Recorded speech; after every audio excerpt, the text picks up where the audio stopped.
Hey everyone, Joe Waxman here. Today I wanted to talk about uh, an idea, not an idea, it's called living with trauma. Um, I had childhood trauma, as many people do, to varying degrees. And um, I have done a lot of work with that over the years, over the decades, in fact, to overcome it. And I just wanted to talk about this subject for a little while. Maybe it could, help some people understand their trauma, or somebody has trauma. Everyone has some trauma, so I think it's good to talk about regardless. Um, a bit about me. Um, where when I was about 10 years old, I've told this before, but I'll tell it again. It's worth sharing. Um, my brother was hit by a train and killed. He was 12. And this was extremely traumatizing for me, as it should be. And for years, I didn't know that I was traumatized, honestly. I had no idea what trauma was even. And I think back then there was just a lack of awareness about trauma, about mental illness, at least in the general vicinity of people's consciousness. Um, it just didn't occur to anyone that was going to be an issue for me. I don't know why. I mean, first of all, I was not capable of discerning that for myself. I was 10. And it just wasn't in the common consciousness of people that was something that people should be concerned about. So um, I went on with things, and then it didn't really get bad till college, where it started to come out more. Um, I It's hard to explain exactly what it was, but there's a lot of anxiety, a lot of depression, and a lot of irrational, subconscious aversions to regular, normal life. Um, Things become very upsetting, very unbearable, really, like things that will just trigger the pain. And it's all on a subconscious level. And what happens, at least for me, is you tend to rationalize things. Like I didn't know why I was the way I was, although I probably had an idea. I just didn't want to admit it to myself. Um, and I just started being weird, different, major social aversions. I stopped hanging out with people. I became angry, drank a lot of alcohol, smoked a lot of cigarettes, became extremely nervous. Um, Whenever I was put on the spot, my heart would get a panic attack, and it felt like there was a vacuum cleaner inside me, like pulling everything inside. I could barely speak. It was very embarrassing. Um, so I avoided that type of thing. I avoided people. I just thought I had bad anxiety. And, there's a lot of shame and guilt with trauma, because it's kind of in the nature of it. It is at its root, there's a lot of fear-based emotions that are just trapped deep inside in a very compacted way. And it is more of the introverted kind, generally speaking. Well, it can go either way. For instance, like anger, rage, hatred have a more masculine, young, extroverted quality, but anxiety and nervousness and depression have a more feminine, introverted quality. So they tend to, it's like self-attacking. It blames the self. It's like, no, it's my fault. I'm like this, right? So there's a lot of shame and fear and self-blaming involved in that kind of trauma. Um, in that expression of trauma, which is more common. And it went both ways. I'm not saying, sometimes I did experience massive amounts of rage where, you know, it was scary. If people got me angry enough that I just felt quite violent, and I would see red at times. I never actually lashed out, thankfully, because I'm not, you know, I don't want to hurt anyone, but it's just like irrational levels of emotion, of deep fear-based emotions that can go either way, and it depends, especially when you're trying to, when you don't, when there's a lack of awareness, you don't know what's wrong, and you're trying to compensate, and you just want a normal life, you want to be happy like everyone else. And so then if you do, you know, if you resort to drinking like I did, or even worse, drugs. I didn't really mess around with drugs much, a little bit when I was a teenager, but mostly drinking, which is bad enough. Then that can exacerbate it. Excuse me. And make it worse, and make, you know, turn the, you know, introversion into extroversion, make you more angry, aggressive. But it's not a healthy way to deal with it, especially when there's a lack of consciousness. I'm not saying that alcohol never has a place. If it's used very consciously with moderation, then yeah, alcohol can be a medicine, as can other natural medicines, but that's another story. What else? So with this natural kind of introversion and self-blame underlying the trauma, it doesn't want to come out, and it doesn't want to talk about itself even. It's ashamed of itself, and that's one of the natures of all fear-based emotions, the kind of self-attack, really, or attack on others. I mean, it goes both ways. But this kind of it's a underlying violence towards the self that perpetuates the cycle of trauma, and that's why trauma is so difficult to get at for a lot of people. Most people will just, who have trauma, can go their whole life without even really looking at it or acknowledging it, because it's just too painful, and it has that self-blaming quality, which in turn inevitably will blame others, you know, in the right circumstances. So, you know, eventually I recognized that there were problems, major problems in my life, because one of the things about trauma, especially childhood trauma, is that it traps development at a certain stage. And it just, the older you get, the more dissonant it becomes, because you can't have part of yourself being a 10-year-old while the rest of you is trying to grow up and mature. And so the more that separates, it's like being tethered. You're walking along the path and you're tethered to the past, to a point in the past. Well, eventually that tether is going to get tighter and tighter and harder to pull on, right? Or if you have a musical piece, like you're writing a song, and you just have that one note that keeps playing, and you're trying to move along, you just get this real bad dissonance. And the suffering increases as you get older. And eventually it's just like, you know, you have to recognize that something's wrong, or the alternative, which happens, is that you just shut down. You shut down the whole, you know, emotional, heart-based, you know, heart center, where you're connected to that, and you just become a brain. You just become a disconnected, disembodied brain, full, cold-hearted intellectual. And that wasn't me. I mean, I'm not, that's, you know, that's not who I am. I was always a, you know, sensitive, loving, compassionate, caring person. So I wasn't about to become a robot, which is essentially what you have to become in order to do that.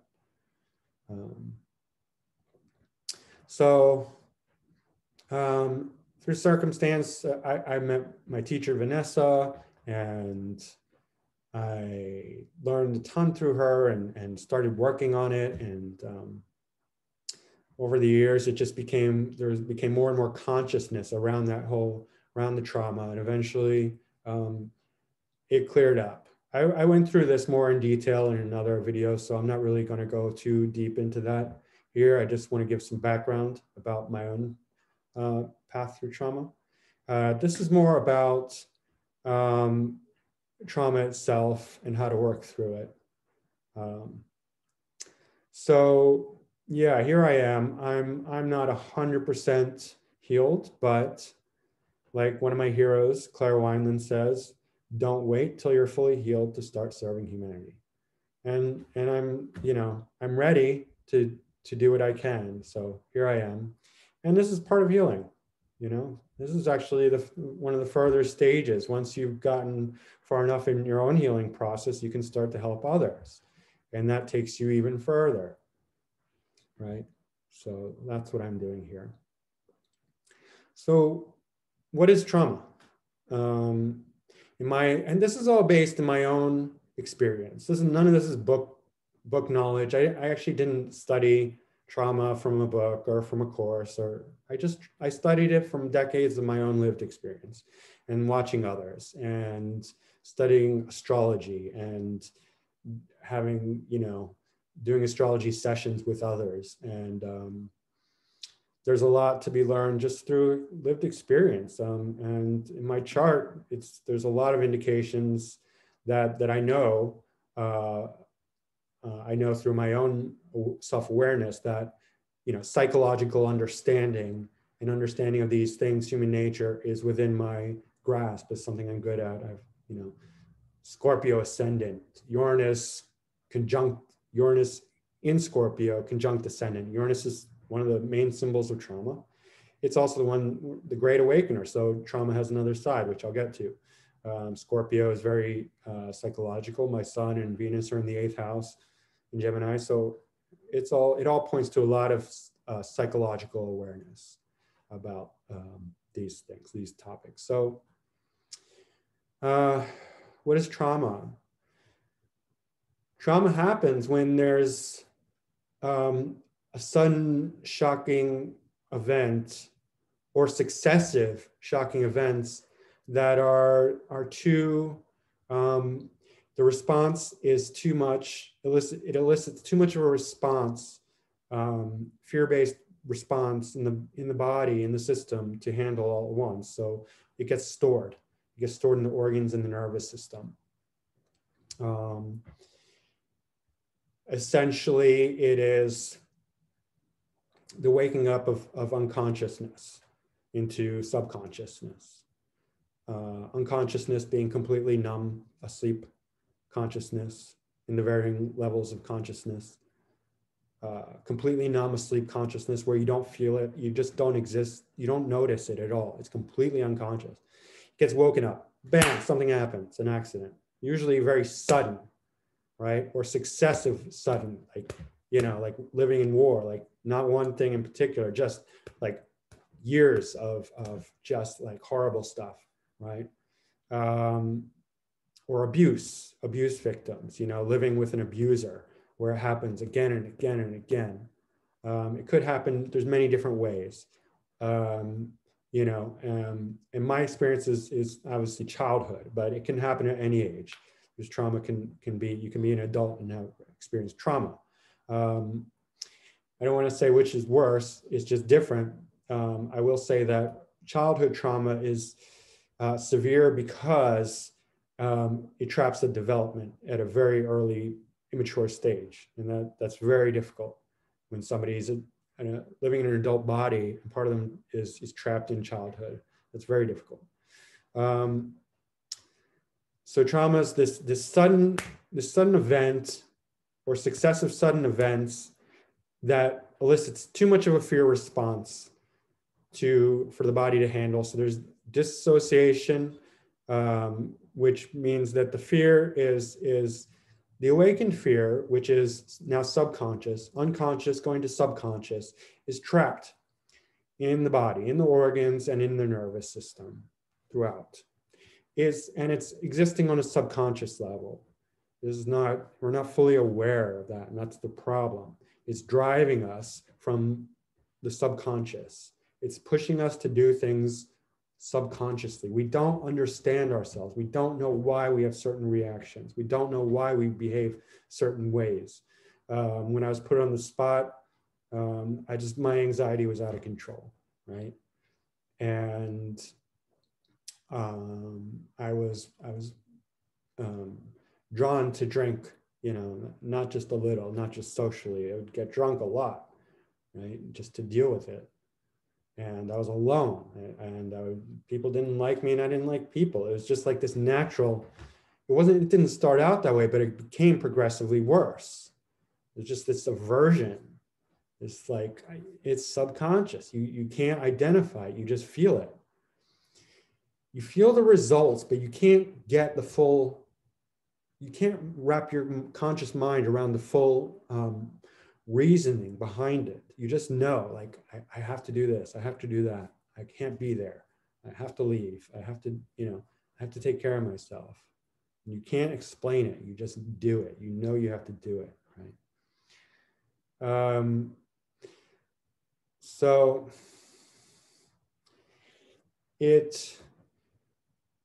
the ego forms successive layers as we grow in experience. A normal, healthy person, healthy, integrated, fully functioning ego will have these thin layers of ego, successive on top of each other.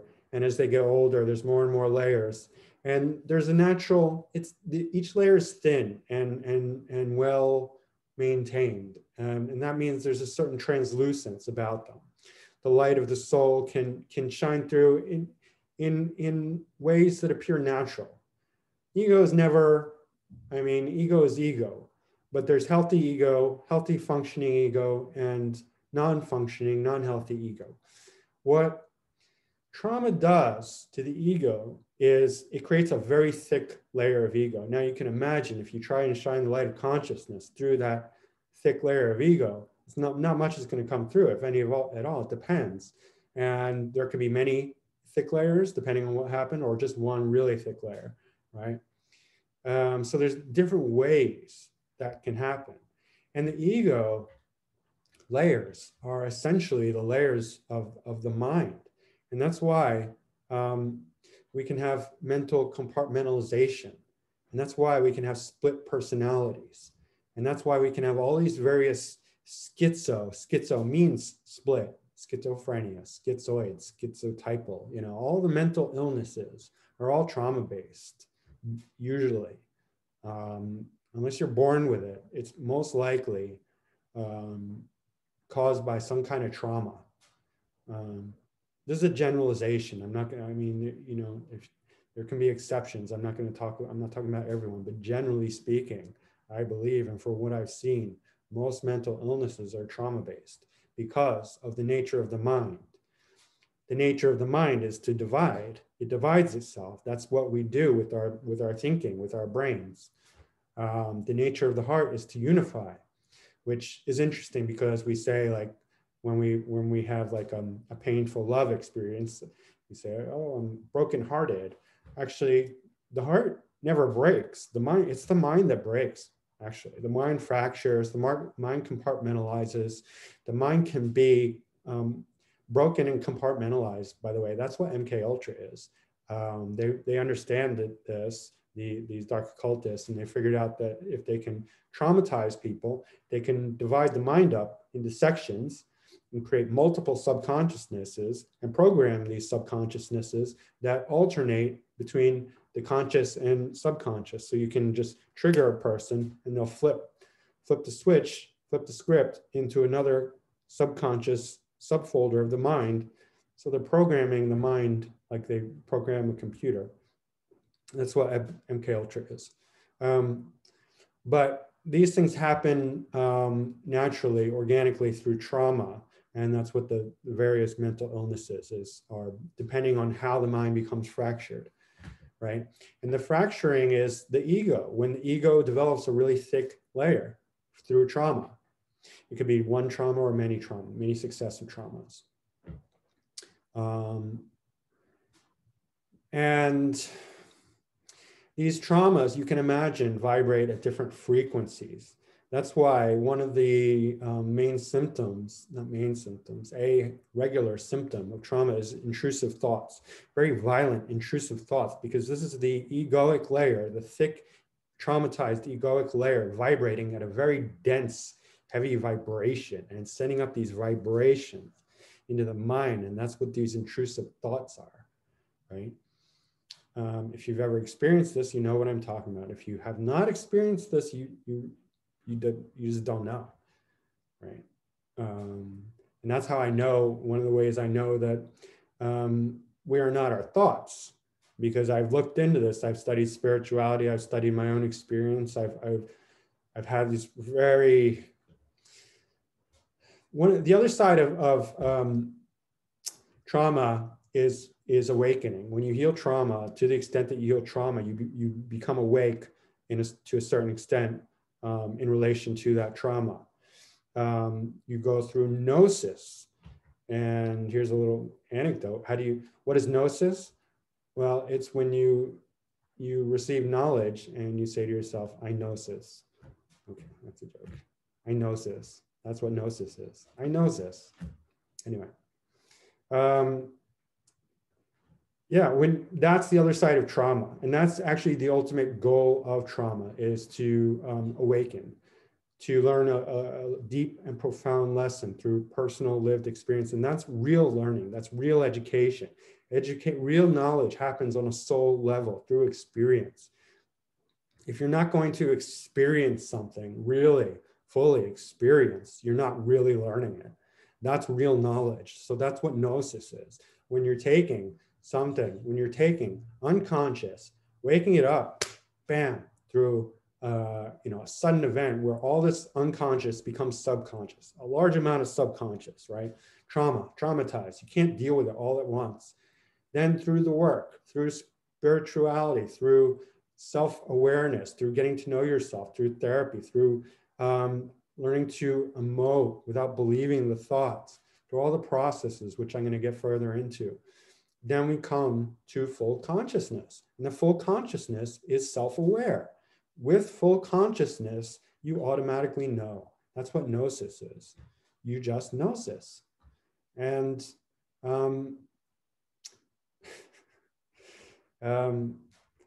sorry, it's kind of funny.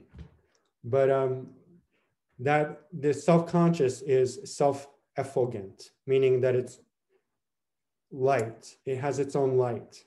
It's self-aware. It just knows itself. It's a remembering. You remember something that we all automatically know the truth. It's just we forget. And a part of ourself, a part of our consciousness, something that's subconscious becomes full conscious, there's this awakening, this gnosis, this knowledge, this self-knowledge, right?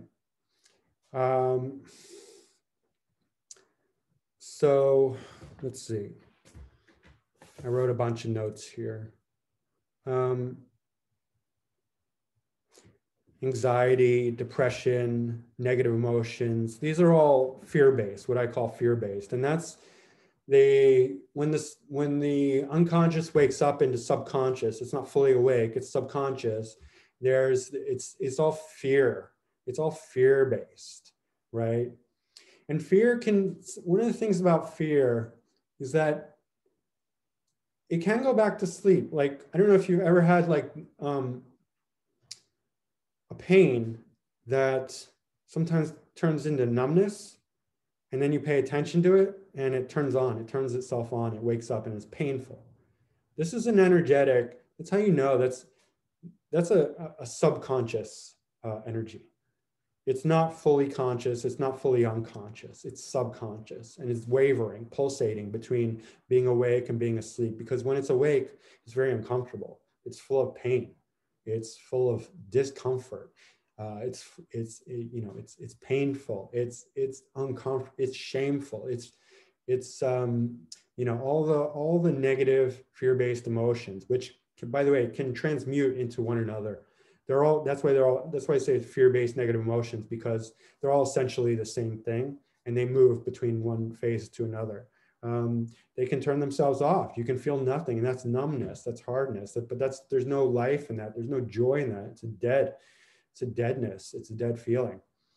But they can turn on, and they become very painful. And that's how you know. And if you have some like enough sensitivity where you can actually see these things, um, if you have synesthesia, and you can actually like watch it happening, where it's just like numb, blank, and then it turns on and it's like black pain.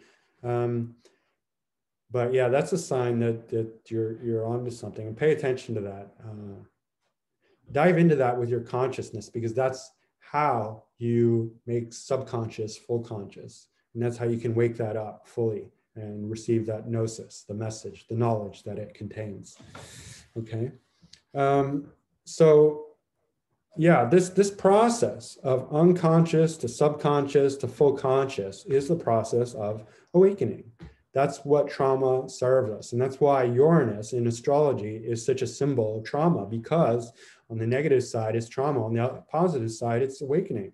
That's why it's called the Great Awakener.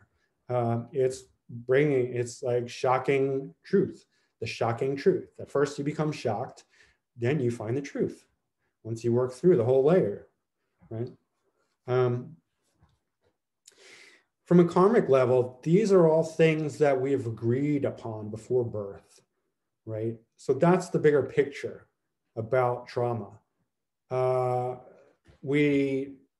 Before we're born, we meet with our spirit guides, our guardian angels, and on a soul level, we are planning out our life, and we decide to take on a certain amount of karma. Now, normally, under most circumstances, nobody would take on all their karma because it's just too much. Usually, people have too much karma in order to take on all at once, but you take on certain sections that the soul agrees on and, you know, is advised by the guardian angels. And so for the spiritual growth, you might agree to have some trauma, either childhood or later, depending on what your soul wants for its own development. And it does this for a reason. It's to grow and evolve our soul. So trauma is actually extremely helpful, right? We have to realize that trauma is a blessing. It's a gift, because the healing of trauma is gnosis, awakening, knowledge, self-awareness, full consciousness, right? We become more evolved, more free, more empowered, okay? Now, if you want to know how I know this, that's not completely gnosis, although it's part of it. It's also Dolores Cannon. Dolores Cannon is a woman who I've discovered on YouTube, who has these wonderful videos about her process with hypnosis, past life regression. And she developed it. She was one of the original. I think she was the original, and she had a powerful, full hypnosis. Anyway, she's unique. She takes people into their past lives and in between lives. Fascinating stuff. And it's not that I just believe her. It's that it's resonant with me. I've had experiences. I'm not going to go into that, where I've had my own initiation into the spirit world, where I've seen things that I don't want to go into right now, but I know certain things, I gnosis. And, you know, when you have enough knowledge, you can learn to discern what's bullshit and what's real about these things, because it matches up with what you've already experienced, right? And Dolores Cannon her work is, it's really up there with you know, some of the best stuff that we have in the modern age, because it's based in there's a scientific element to it. She's done like tons and tons of people, brought them into past lives and their in between lives, and the souls and spirits, and there's a scientific element that's really strong, that makes it very powerful. I recommend you look into it. So yeah, trauma is incredibly helpful for the development of the soul for those people who need it. Not everyone needs it. They're very high, you know, this is not about judging where anyone's at. Like, how much trauma have you had? Oh yeah, I've had more trauma than you. No, none of that. There are people who never need trauma in this life because that's not what they need for their soul development. And they can be extremely highly evolved, right? They can be completely enlightened. Or there can be people who have trauma and they're still at a very low level. And there can be people who have completely healthy, um, you know, egos who are very low level, or healthy ego, you know, healthy egos who are completely enlightened. I mean, it goes. There's no judgment about. There's no morality. There's no comparison. We're not. There's none of that, right? Um, it's just to say that for you, for wherever you're at in your own soul development, trauma, if you have trauma, whether it's childhood or adult trauma, it's there to help you. It's there to help you grow. That's what you agreed on before you came here, right? It's your soul's path in this life for its own evolution. So some of the things that can help anyone overcome their trauma. This is not a complete list. It's just some of the things that I came up with, and I'll probably think of other things at another time, and I'll have to make another video.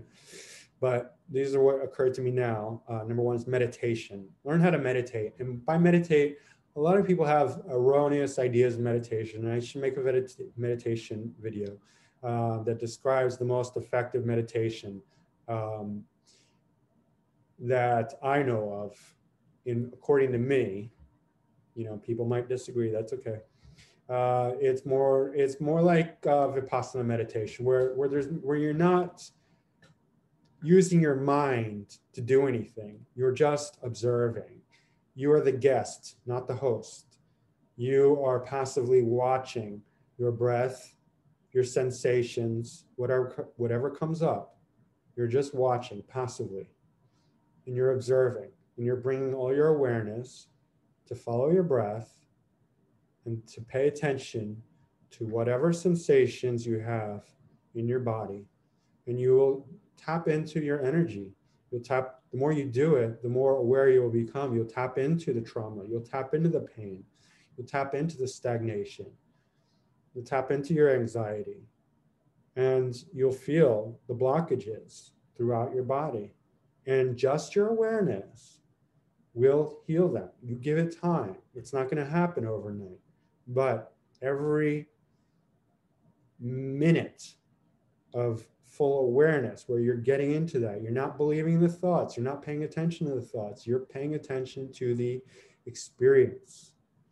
This is experience. This is observational experience. You're experiencing your own pain, your own fear-based subconscious, your own trauma.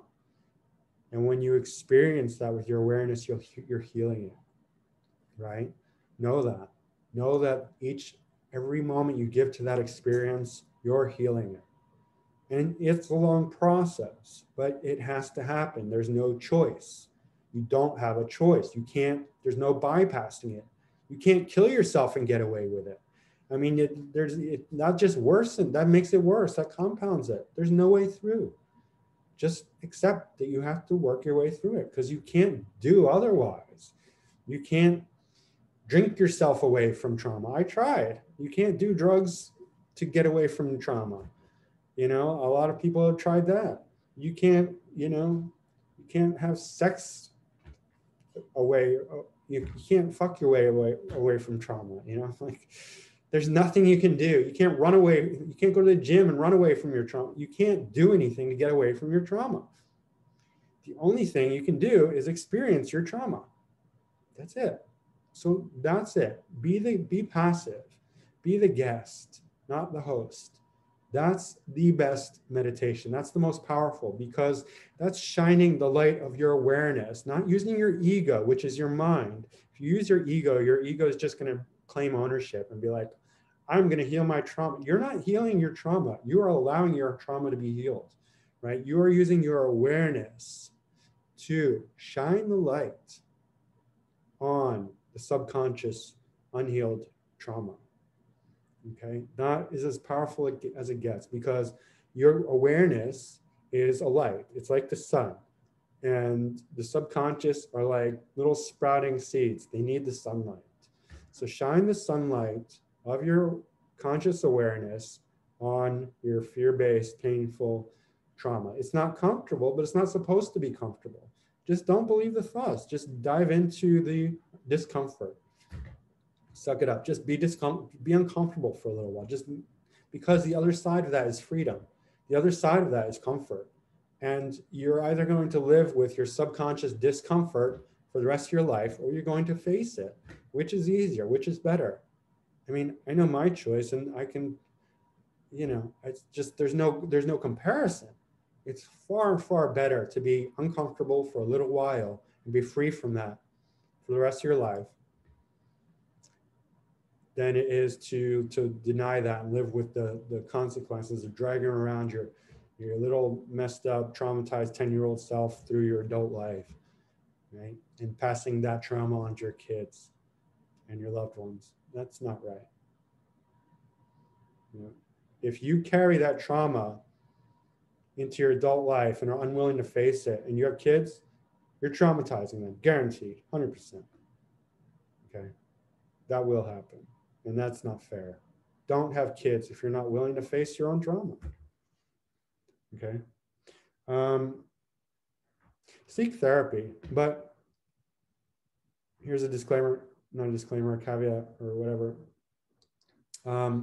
I never liked therapy, but my therapy was finding my spiritual teacher. Okay, that's the therapy that I recommend. Find somebody who is clearly more evolved than you. Find somebody who resonates with your whole being. Somebody who you have respect for, and spend time with them. They don't have to even be a therapist. The real therapy is when your soul meets somebody whose soul is just shines brightly and can influence your soul. It doesn't even matter what they say. It's not their words, it's their presence. Find somebody whose presence makes you light up. And, it could be anyone. Just, it's spending time with them, letting your soul experience what healthy, evolved, bright, awake, enlightened. And I say that relatively, there's so many relative levels of enlightenment. I'm not saying it is like one final goal, one final point of evolution. I'm saying it as a relative thing, a highly evolved individual whose soul shines bright. Spend time around somebody who appears to you like the sunshine, right? That's how they are. They're just like full of light. And just spend time with them. It's not about intellectual knowledge. Certain intellectual knowledge, practical knowledge can help, but it's really what I'm talking about here is just the presence of somebody whose soul shines like the sun, okay? And you'll know that just because of the way you feel around them. Spend time with them. Spirituality, spiritual practices. I mean, that's meditation, but also just a general good attitude about life. Again, Claire Wineland is one of my heroes. If you want to know what a good attitude is about life, watch Claire Wineland videos. She has like the best attitude I've ever seen. She's a sick, dying young girl, and she was just like, she's an awake, enlightened individual. Really, she was a spiritual teacher, a very powerful one, because her message was in her lived experience in her life. She's dying. She's dead now, in fact. And her spirit was indomitable. So if you want to know what a good attitude is, watch some Claire Wineland videos, and hopefully it'll get you out of your self-victimized funk. Because that is, if you make yourself a victim, you will suffer. And it will be because you have a bad attitude. That's really it. Okay? Sincerity. If you want to heal, you have to be sincere. That's really, that's one of the most, that might be the bottom line. If you're not sincere, it won't happen. If you're sincere, it will happen. Authentic sincerity, earnestness. If you want it in earnest, it will happen, no matter how bad you have it, because your soul didn't choose something for you that you cannot overcome, right? Now, there are exceptions. The exceptions are when somebody has such a heavy karmic burden in this life that part of their destiny is suicide. Now, that's a very sad event, but as far as I know, sometimes it's unavoidable. But for most people, it's not. And anyone who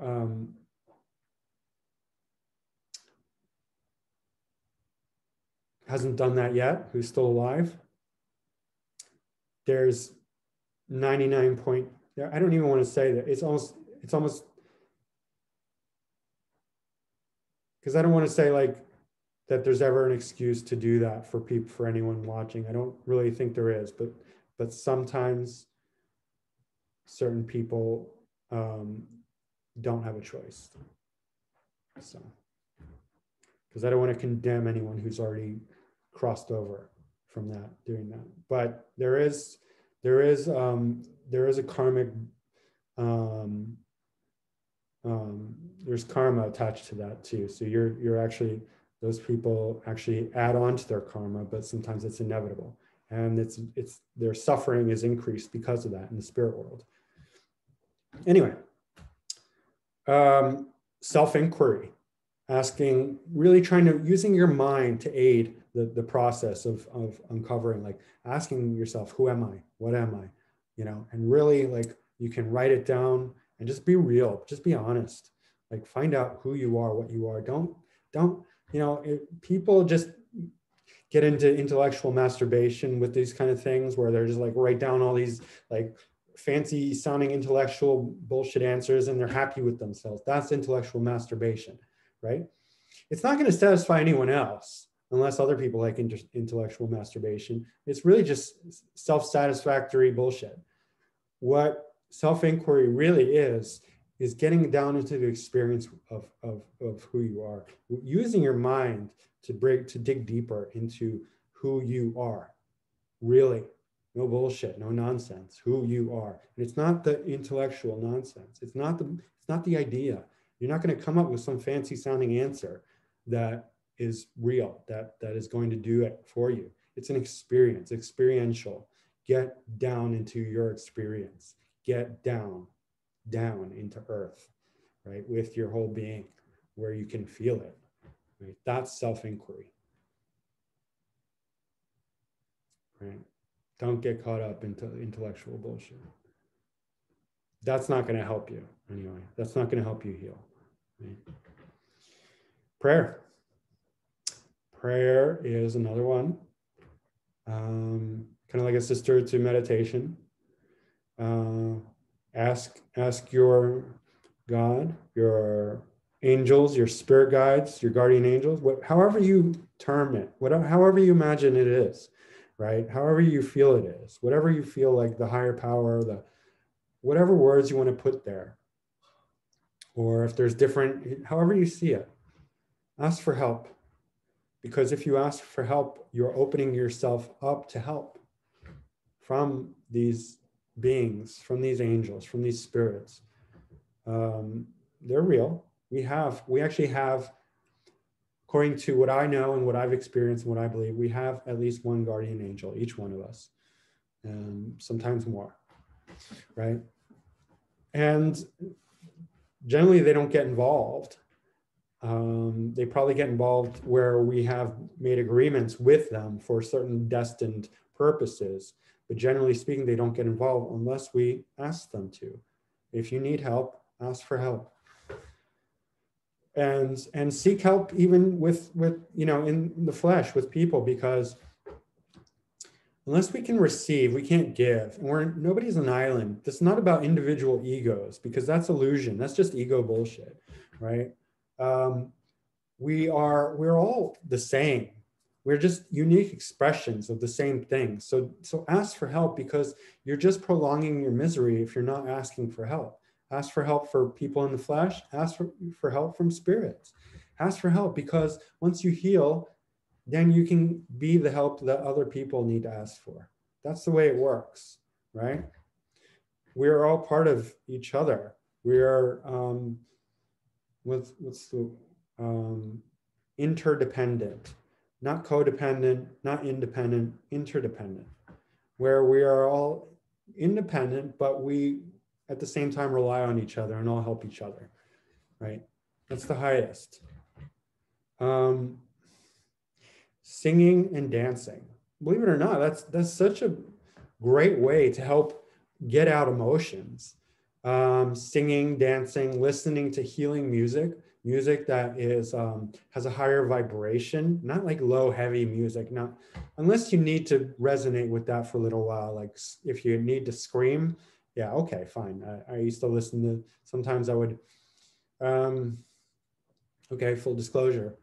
There was a time where I needed to get drunk, blast Led Zeppelin as loud as I could, and scream. Okay, if that helps you, go for it. Later, I needed to listen to spiritual music, particularly Sanatam Kaur. I found particularly powerful. I would listen to her, and I would cry. Okay, that's what helped. It touched me. It was powerful, and it helped me to process those emotions. It got it out, and it's cleaning. You know, we need to emote. So that's what creativity helps us. Singing, dancing, music, art, whatever can elicit that feeling. That'll help get it out. And you want to get it out because you're cleaning. That's what you have to remember. This is cleaning. You're cleaning out these old, stagnant, repressed emotions and bullshit belief systems that you needed at one point to protect yourself, but you don't need anymore. You need to grow. We grow up, we evolve. We don't need the same things that we needed at one time. So that's why we need to clean, this idea of cleaning. And we repress when we're young because we don't understand. We believe we have to be strong and don't cry and suck it up and be a man or be a woman or whatever you tell yourself. And I'm not a pussy, or I don't know, however you want to, you know, however you put it, where you repress that stuff, and you're like, oh, or you don't allow yourself to be angry, or you don't allow yourself to feel certain things. That's so unhealthy, and it needs to come out. It doesn't go away. We have to find ways to emote, to get out those painful things. Just don't believe the thoughts. Like, you can cry and be okay. Like I said in my other video, like, I got to a point where sadness was beautiful because I stopped believing the thoughts in my head, and I was just watching my own sadness, and I was like, wow, such a revelation. Sadness is beautiful. And you can cry and just be like, this is awesome. This is beautiful. This is nice. It's totally enjoyable. Do you know how liberating that is? To be free from sadness, to not believe the negativity, the negative thoughts that come with sadness, and to just not care if you're sad or not sad. Like, you just don't care. Why? Because sadness is enjoyable. So just one enjoyable experience versus another enjoyable experience. Everything's okay. Right? It's liberation. Who cares? Okay. Sharing your story is another great way to release this stuff. I had to write about it. Well, I wrote about it in many different ways. I wrote about it to, I wrote many emails and letters to my teacher, Vanessa. Not everyone has that ability. That opportunity. You can write to yourself in a journal, or you can write to a friend, or you can speak to a friend, or to anyone who will listen. I enrolled in grad school for a while, and I was studying writing, and I wrote about my trauma. That was incredibly helpful. Incredibly helpful. When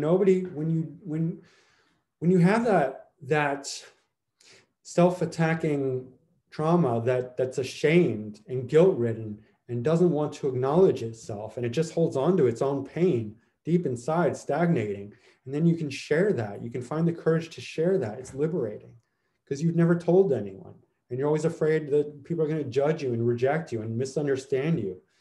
But then you share it. It's liberating. Why? Why do you think? Because consciousness. When we, remember I said, meditation, you're shining the light of your own consciousness on the pain. Well, you can use other people's consciousness for the same exact thing, right? Every pair of eyes that you have witnessing, or ears that you have witnessing your pain, helps your pain evolve and grow. It's the light of consciousness, right? So share, share, share, share. That's healing. That's how you heal, right? You're sharing your story, okay? What do you think I'm doing right now? Okay, this is after. Okay, being heard and being seen is incredibly healing. Like the trauma doesn't want to be heard and be seen. That's why it's so important to be heard and be seen, because the trauma wants to hide. The trauma wants to hide away and pretend it doesn't even exist. That's its nature. It's like, no, I'm fine. There's nothing wrong here. I'm good. Don't pay attention to me. Don't look at me. I'm good. Look that way, right?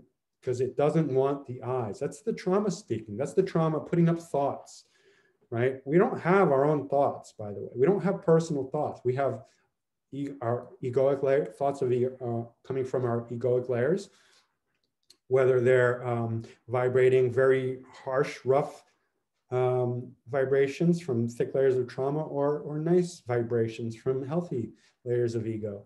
And then, you know, we also have true thoughts, full conscious thoughts, full aware, awake, conscious thoughts. So we're a combination of those, but none of those are really personal. None of them are like us. Like there's no thinker inside thinking these thoughts. The thoughts are just vibrations coming from our vibrational body, our layers of ego, which are psychic in nature, right? They use our ego as tying up our psychic nature. The more ego we have, the less free psychic nature we have. The less ego we have, the more free psychic nature we have. That's why as a person evolves, they become more powerfully psychic, because they're freeing up all their psychic nature that was tied up in their ego. The ego is a psychic phenomenon. We bind ourselves with our own psychic nature, with our ego, and create our own world. And that's why when people evolve, they develop what's called siddhis in India. Siddhi, siddhi. It's spiritual powers, whatever you want to call it, whatever name, spiritual powers. These are psychic powers that we develop as we drop the layers of ego, and we turn that subconsciousness into full consciousness. So anyway, back to what I was saying. The more eyes and ears you can have on you, the more you can heal that trauma that doesn't want to be seen, because that's the medicine, that's the light of consciousness, not just your own consciousness. You can use other people's consciousness, because it's all one. It's all one consciousness. So use consciousness, use other people's consciousness to help you heal. And the more awake they are, the more aware they are, the more powerful their consciousness is. That's why if you can find that one person who's like the sunshine, who's really highly evolved, just talking to them can help so much, because their consciousness alone upon you, if you can have their attention, that's healing, right? That alone will heal you, because there's so much awareness there, okay? Last thing is something on a more practical level that you can do, which is diet. Eat healthy and become aware of what healthy food is. Grain and vegetable, plant-based diet. I'll tell you why. Because if you're not aware of your food, then you're not going to have a balanced diet, and you're going to be eating things that trap your trauma inside and harden your organs and make it much harder to process. And you might have to take medications and pills and drugs, and it's a downward spiral. Like, get healthy, because that will help you so much. Like, it's really important. That's a whole nother topic. I mean, that's really involved. I can go into that, and I'll have to make another video about that. But but get healthy. Eat a healthy diet. Grains, beans, natural food, organic, good quality. Avoid chemicals. Avoid sugar. You know, the less animal food, the better. You don't have to be completely vegan. I'm not completely vegan because there's nutritional benefits to, you know, good quality animal food, small amounts, mainly wild fish, I'll say. But, you know, organic pastured dairy, if you need some of that, organic eggs, just in small quantities. I mean, you have to be careful with eggs, and you have to be careful with dairy too. And you have to be careful with fish, but just small amounts, good quality, nothing hard or salty or strong tasting. Avoid like the fire, too much fire, you know, like the roasting, toasting, baking, frying, all the fire without water. Soft. You want your food to be soft and warm and sweet, basically. That will open you up and allow everything to come out and allow you to be healed. Okay. Leave some comments below. You know, if you like this, or if you have questions or comments or whatever, like, subscribe, share. I do astrological counseling. So if you want to book a session, I'm pretty affordable. You know, I normally charge $40 for an hour session. It usually goes over an hour, but if you want to pay me less, if you want to just do like a donation, I'd accept that too. So hit me up. You can reach me on Facebook, or you can email me at macrogoldmachine@yahoo.com. All right, guys, that's it for now. Thanks. Bye.